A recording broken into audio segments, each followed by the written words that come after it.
Hey everyone, welcome to the last episode of the year. This week, I wanted to share with you the power of legacy and the importance of just doing a just me board. What is that? So let's dive in. Why am I doing this? This is the question I asked myself a lot this year. As a woman, working woman, I've gone through a lot of hustling throughout my life, always trying to prove myself. And I wondered and asked myself, for who am I really doing this?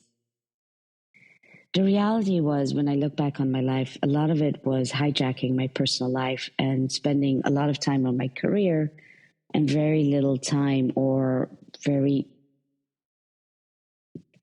not so much time with my family and friends.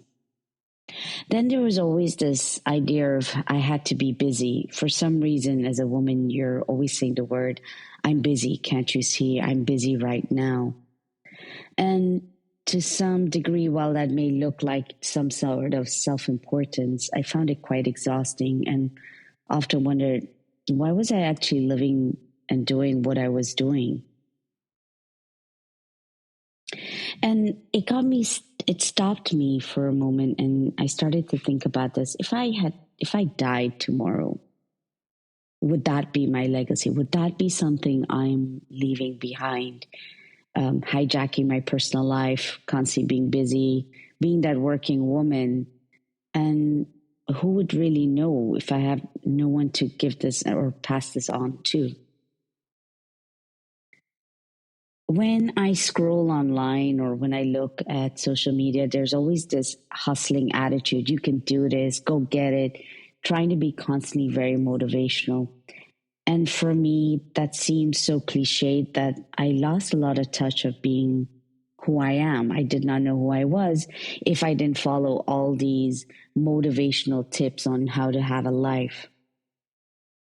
In a lot of ways, my life stood still for a while because I just got tired of feeling like I have to live according to other people's tribes and their cliche words. And I see a lot of women following that same road or a lot of men following a certain road. And I wonder, well, who am I?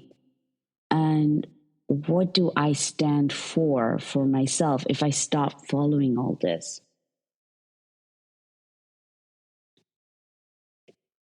Now, while I should be doing things on my own, people tell you, oh, have your own voice and believe in yourself. I think we need to stop saying that if we truly don't really mean it, because especially like for me, when I was in the Indian community, people tell you, oh, you gotta be yourself, do what makes you happy. But then when I would do the very things that made me happy, I ended up feeling like I was doing something wrong because people would gossip about me or talk about me. And that really made my life very miserable. And I always feel that gossip can be very traumatizing in many ways. My legacy was to seek a difference. Just like my grandmothers, they lived very different lives than imagined. Yes, they got married and they had kids, but they had to face displacement of homes, their culture. Their husbands lived in foreign countries, and they had to raise their kids most of the time on their own. It's very different from the Western culture, but they did what they knew best. And as their kids became adults, those kids became much more westernized because we had to adopt a Western way of doing things. Now, for a woman who was born and raised in a Caribbean island, you having to fill East and West shoes, and that's not easy feat because you're trying to constantly live two opposite ways of being independent, and then you had to be dependent. You had to have your own voice, and certain times you didn't have to have your own voice or couldn't have your own voice. And as much as cultures wanted us to feel like, we are inclusive and you can be all your, you can do whatever you want, it's not the way it really is. And while we keep projecting that as like some artificial reality, it doesn't match with the reality that currently is. But being raised as East and West, I also noticed there's an opposite to these difficulties, and that is learning to be resilient. I learned to understand I had to work with whatever my situations were in front of me. But I never felt that was my legacy or that could be my legacy. Because I'm constantly having to choose to try to be West and try to be East. I was never being true to myself. In the West, there's a worship for money and career and being busy. But for me, there was more to that life. And in the East, it was all about being home and taking care of the family and doing things like you were expected to do things. And these two worlds, I could not find the middle way or my own voice in between. Feeling this way left me very lost inside. And it wasn't until in 2016, my mentor had asked me to do 2 mood boards. I did not know why not vision boards. And she said, well, do one about how you feel at the present moment, in this moment in time. And you're not allowed to spend more than 20 minutes on it. Okay. And the second mood board was, who would I like to be? What would I be if I didn't have all these social pressures around me? And when I did these 2 boards, the contrast was amazing. See, while I was very successful in my present moment back then, I was also very resentful. I was very angry with my work because I felt like I was stripped from my allowance to be me or enjoying my life. I had to constantly work and be invested in my work and in other people's lives, that I became resentful for having such good work, for being so successful. On the other hand, by constantly proving myself, I also realized that I was starting to lose something very important to me, which was this absolute trust for myself. I was taking advice constantly from men who thought they knew it better than me. And that made me doubt my decisions. It made me doubt my inner trust. See, when you're 30 years old and you're having to survive and make a life for yourself through having your own business, it's not that easy. On the other hand, looking at the other mood board, that was so different. It was clear, it was spacious, it was filled with love, it was filled with who I could understand I wanted to be. But I couldn't understand the two because I didn't have someone like me who could navigate me between these worlds. My career, my personal life, and understanding my finances, because I was raised to understand that finances was dependent on a man. So that's where my journey on learning to understand and just be myself began. That's when I started to really become friends with my mind, to just be me. And I would think back a lot on what my mom used to say when she used to raise us. She would tell me, Kirti, women can't have it all. Women always have to choose. And though I didn't want it to affect me, it did, because I've always felt like I wasn't ever going to be enough. I was constantly trying to be everything. And by being everything, I was actually no one. I felt like having to choose constantly between either a career or being a housewife, and there was no in between the two.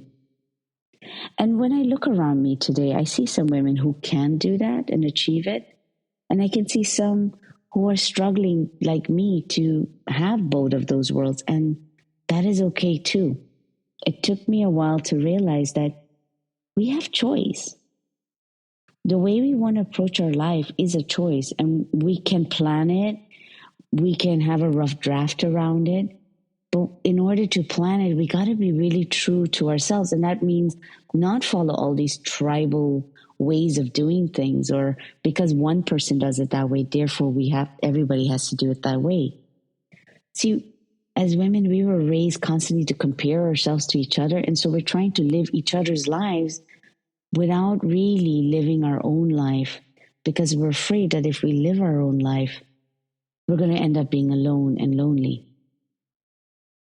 So when I see all the marketing and I see all the social media out there, I think it's a little bit too much, because to trust yourself, you really want to go inwards. And to be able to trust yourself, your legacy is in that trust. That is where you wanting to learn to live your life with purpose and not constantly tell everybody, oh, I'm busy, I don't have time for you, and I have work. And you're not coming across as a know-it-all.